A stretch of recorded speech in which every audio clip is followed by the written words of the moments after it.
This is the final product right here. We have the winch properly installed behind the front bumper. We've installed the best winching accessories in the world. We've addressed some of the hidden issues with this winch design, as well as pre-tensioning our synthetic line.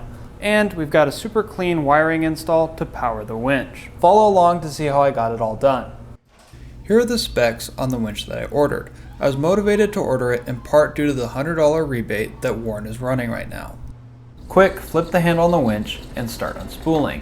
I took the control pack off here to make it a little easier to work on. The hardware already looked a little worn and rusty, but this was my only complaint throughout the entire process. The first thing we're going to fix here is the screw that holds the winch line on.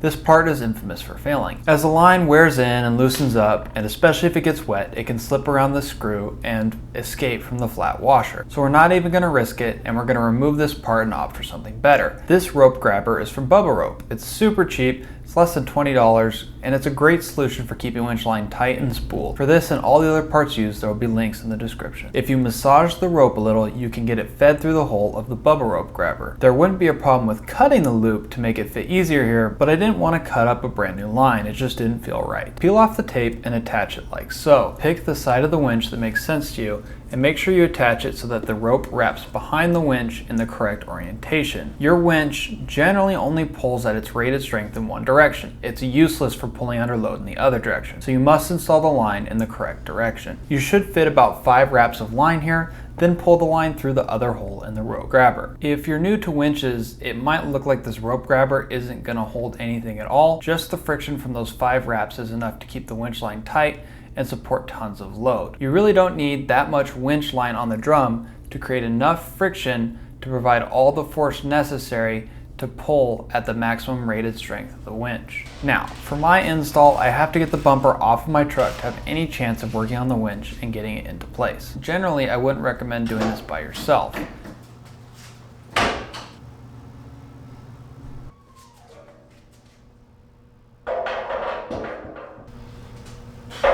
This might be my most impressive deadlift ever right here.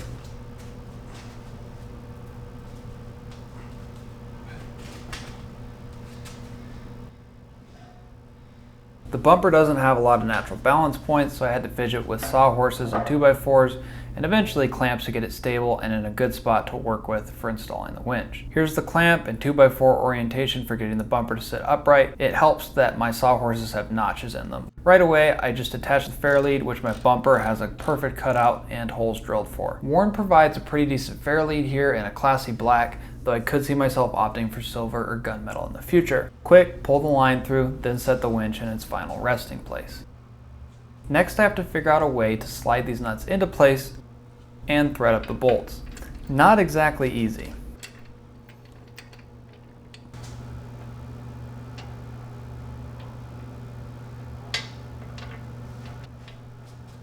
This coastal off-road bumper is great for approach angle, but just barely gives me enough room to install the winch. It's impressive how efficient this design is. I'm super glad to have just picked up a set of ratcheting flex-head wrenches for this install. Next problem. The winch lever contacts the bumper. Fortunately, the handle comes off with one screw, and it's reversible.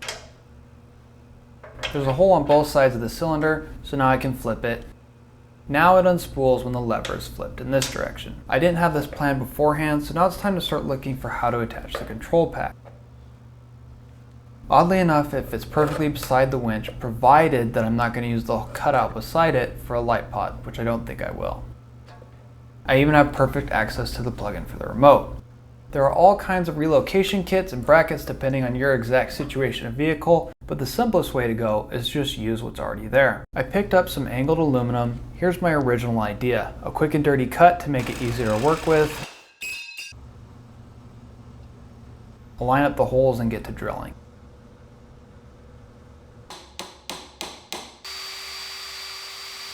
Perfect fit on the first try, and after some thinking, I decided to put the angled aluminum on the bottom of the control pack. This way no screw heads are popping through the top of the bumper. I drill one hole here in the bumper, completely out of sight, and use a simple nut, split lock washer, and machine screw. I'm not a hardware nerd, so I might have gotten this combo a little wrong. Small wiggle, but not too much. Double check here that I can access the plug, which I can. Wires tuck almost flat to the bumper. I can only guess by looking at the front of the truck how much clearance exists behind the bumper, but I'm guessing I have enough leeway to fit it like this.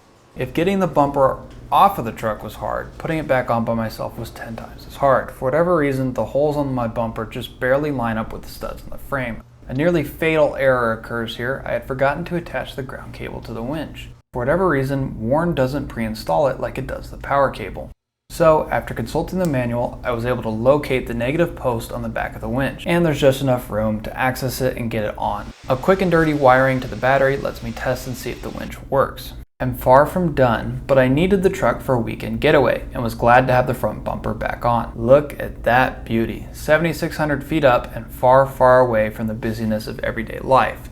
These mods are fun, but you can't lose sight of why we do them in the first place, to enjoy moments like these. Now, it's a new week in the garage and it's time to keep working. This is the Ultrahook, a product from Factor 55, the leading company in winching and rigging equipment for off-road enthusiasts. They're local to me in Idaho and American designed and built. No one makes a better product. Every piece of equipment comes with their standard stress diagram that shows the loads the part is designed and rated to handle. This comes from real-world testing where they actually take their parts to ultimate failure. Stress testing is something I studied and used a lot in school, so it's great to see it show up in off-road products I trust. Back to the Ultrahook. It's the best of both worlds. It has the typical loop for D-ring and soft shackles while also having an intelligently designed hook with a spring-loaded gate. It features a pin that can be used to lock the gate closed permanently. Unlike with traditional hooks, there's no chance of anything escaping the hook's enclosure. The grip molding on the Ultrahook promotes a hookup orientation, which is the safe and proper way to winch with the hook. Should anything snap, the hook will shoot down as opposed to up and backwards towards your vehicle. To get it ready to install, I have to take out the snap ring and remove the pin from the hook. Snap ring pliers do the trick. Make sure not to lose the snap ring, you'll need it again. I'm also opting to use their rope guard here. This protects the synthetic line from UV rays and also protects the Ultrahook and the line from any scrapes should it come into contact with a rock or tree branch. Keeping your winch line in good condition is the most important aspect of winch maintenance. A trim removal tool is great for popping off the rubber pads. Line up your Ultrahook and see how you want it to sit, and see which direction you want it to face. The rubber pads that remain on it will butt up against the fairlead while the rope guard faces out. Rivets will be used to secure the rope guard to the Ultrahook. Start by just lightly tapping and seating the rivet. Even with lots of hammer time, my rivets didn't seem to fit all the way. I'm not sure why. The heads started to deform before they were flush with the rest of the rivet. Either way, the rope guard isn't going anywhere, but a small gripe with the design here. Here's the finished product. Old hook off, new hook on, with the reinstallment of the pin and snap ring. Without the winch being pre-tensioned, the hook doesn't quite pull all the way against the fairlead, but it's designed to sit flush against it and fold up. This way you keep the maximum approach angle on your front end. Having loose line hanging out is a snagging hazard as well. And again, winch line is kept safe and out of the sunlight. I'll demonstrate winch pretensioning at the end of the video. Next, we tackle wiring. Winch wiring is a big deal. There's a lot of power getting transferred to the winch. Make sure your battery meets the recommendations for your winch. Mine already does. Usually you'll need something in the range of 650 cold cranking amps. Here, I'm using a battery terminal kit from SDHQ. They send a ton of swag in their shipments, 4 stickers, and a koozie. Here's how the terminals get pieced together. They'll connect to the battery and feature multiple sizes of bolts to attach accessories to. They provide all the necessary hardware, bolts, washers, and dielectric grease. My old terminals are cracking and disgusting. I needed this regardless of whether I was going to install electrical accessories. These ring terminals are what fit my truck and should fit many other typical 4-gauge battery cables.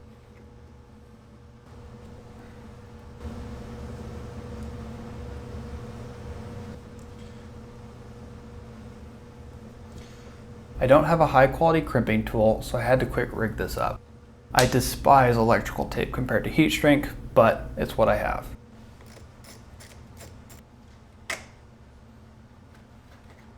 My positive terminal won't require a new ring terminal, it's a different setup. It's all tight, but I can just barely get the cables attached to the new terminal. The positive cable that Warn provides uses a rather small diameter ring terminal, so the fastening bolt is the best place to attach this cable. Rinse and repeat with the negative terminal. Make sure to press the terminals firmly downward onto the battery, then tighten. You don't want them slipping off the battery post. Dielectric grease is great for finishing off the install. Moment of truth. and a sigh of relief. This is my only vehicle, so it has to run. Now, finally, to pre-tension the winch. If you do not pre-tension your winch, it will not be ready to use in a recovery situation. This is a necessary preparatory step before beginning a recovery, so most people just drive around with the winch already fully tensioned and ready to go. It's also a great chance to practice how to safely use the winch. You'll need some kind of anchor or vehicle to use as a load here. I most often see other vehicles or trees being used. Start with unspooling your winch and hooking up to your desired anchor. Leave those original 5 or so wraps around the drum. Do not unspool past that point. Always use your brakes when winching, not your drivetrain. So put your vehicle in neutral here and set the parking brake. In general, your parking pawl, transmission, drive shaft, U-joints, and axle shafts are not designed to keep the vehicle parked while pulling. Your brakes are what you want to rely on to keep your vehicle stationary. Start pulling and guide the winch from side to side, trying to neatly and evenly wrap it around the drum. It's going to take a while, and make sure you don't get distracted and accidentally get run over by whatever you're pulling. With just a few feet of line left, you can ease off and just slowly guide the winch line in from there. Don't get your fingers crunched here, the winch will show no mercy. Now the Ultrahook sits flat and tight, just like it was designed to. And your job is complete. That's a winch that's been well installed. Now go enjoy it.